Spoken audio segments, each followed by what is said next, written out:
Mas eu acho que a tecnologia, sem dúvida, ela vai ser importante. A gente precisa estar correndo junto, precisa estudar. Se você quer crescer, né, não vai dar para trabalhar como era nas antigas, somente. Mas eu acho que o jiu-jitsu tem essa coisa do humano, do contato humano, que é fundamental. Então, hoje, na minha escola, e eu uso esse termo escola, não é plagiando, mas é tendo como referência a nomenclatura que o Zé usa. Eu concordo com o Felipe que as nossas instituições elas devem ser qualificadas como escolas. Então hoje eu tenho uma escola de lutas que no mês de março a gente passou de 400 alunos ativos. Então a gente ultrapassou uma etapa dificílima que foi a pandemia, né? E a gente, graças a Deus, conseguiu se erguer. Creio eu que as pessoas começaram a dar importância às instituições sérias, realmente como escolas. Foi um momento onde, infelizmente, os medianos, os amadores ficaram pelo caminho. E quem trabalhava, de certa forma, ali com alguma linha, com alguma metodologia, porque eu não posso dizer que a minha metodologia é a correta, a do Zé é a melhor, ou que a tecnológica do Eric é a melhor. Mas eu acho que é importante ter uma metodologia. Então, acho que isso que qualifica uma escola. Ter uma linha a ser seguida. O indivíduo que chega, ele tem que saber onde é que aquele start, se aquela atividade, se aquela modalidade serve para o perfil dele, ou para o filho dele, ou para o pai dele. E ele tem que saber quais são os objetivos. Ele tem que coincidir com os objetivos dele. Ele tem que saber o que fazer, aonde ele chega, qual o caminho, porque eu acho que é fidelizar isso. As academias, em geral, tentam fidelizar com milhares de estratégias. Não, tem que fidelizar. A palavra da moda é fidelizar. Enquanto eu acho que você criar relacionamento com essas pessoas, com sinceridade, com uma metodologia redonda, você fideliza essas pessoas, né?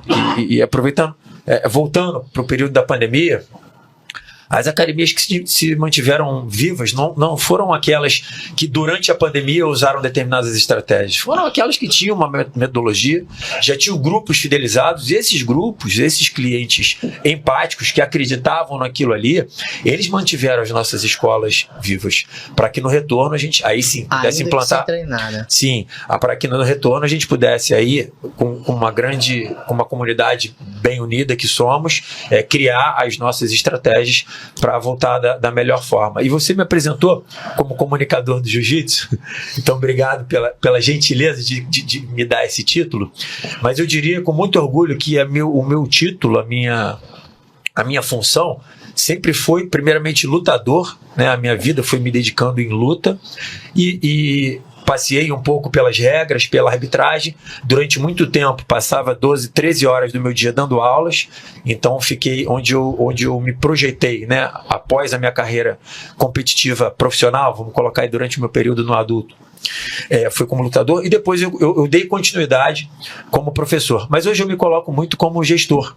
Por isso me interessava tanto. Se eu não estivesse aqui, certamente eu ia estar assistindo ao vivo, ou depois eu ia consumir, ia devorar esse conteúdo. E foi uma das coisas que a gente conversou, né? Quando eu te procurei para falar sobre isso, você falou, cara, nesse eu quero estar assim, porque tem tudo a ver comigo, isso me interessa, e eu acho que eu tenho um pouquinho a falar sobre isso. Isso, então, só para concluir da vez para os meus colegas, hoje eu me coloco como um gestor, mas o principal para mim foi lutar a vida inteira, e lutar não necessariamente competir. Por um acaso eu competi, mas tem indivíduos que não foram competidores de campeonato, mas lutaram a vida inteira, viveram todas as etapas do jiu-jitsu, né? Deram sorte ou fizeram uma boa escolha de estar numa boa escola, que seguiram uma boa metodologia, ou tiveram uma boa experiência e construíram uma boa metodologia para seguir. Então hoje o meu tempo ele é basicamente dividido em eu digo que eu trabalho muito, mas eu não dou muita aula. Hoje eu dou uma aula em grupo por dia, uma aula particular. Eu tenho o meu tempo de atendimento e o meu tempo de parte administrativa. Então, o meu trabalho hoje, dividido nessas quatro pontas, eu acho que eu sou mais gestor do que qualquer outra coisa. Então, hoje você é um professor? Eu sou professor porque eu dou aula. Dou 2 aulas por dia. Eu fico 8 horas trabalhando, mas dessas 8, 2 horas eu estou dando aula. Uma em grupo e uma particular. Então, a maior parte do meu tempo eu estou fazendo a parte administrativa e estou fazendo atendimentos, que é o que o Zé falou. A gente tem que se virar em 1000, mas com organização, seguindo uma metodologia, inclusive de gestão, não somente de ensino. A gente consegue organizar isso e hoje, graças a Deus, eu tenho tempo disponível para estar aqui sem precisar me agoniar com outras tarefas, tenho essa liberdade. Tenho tempo para estar com a minha família, acompanhando o crescimento e desenvolvimento dos meus filhos. E eventualmente, quando oportuno, organizando eventos na SJJ SAF, que eu tenho o maior prazer de fazer parte, e fazendo comentários em alguns eventos, não só na TV, como hoje em dia nas plataformas de streaming. Então tem me dado muito prazer praticar o jiu-jitsu em todas essas esferas, sabe? Então acho que isso tem tudo a ver com gestão e acima de tudo, gestão do tempo.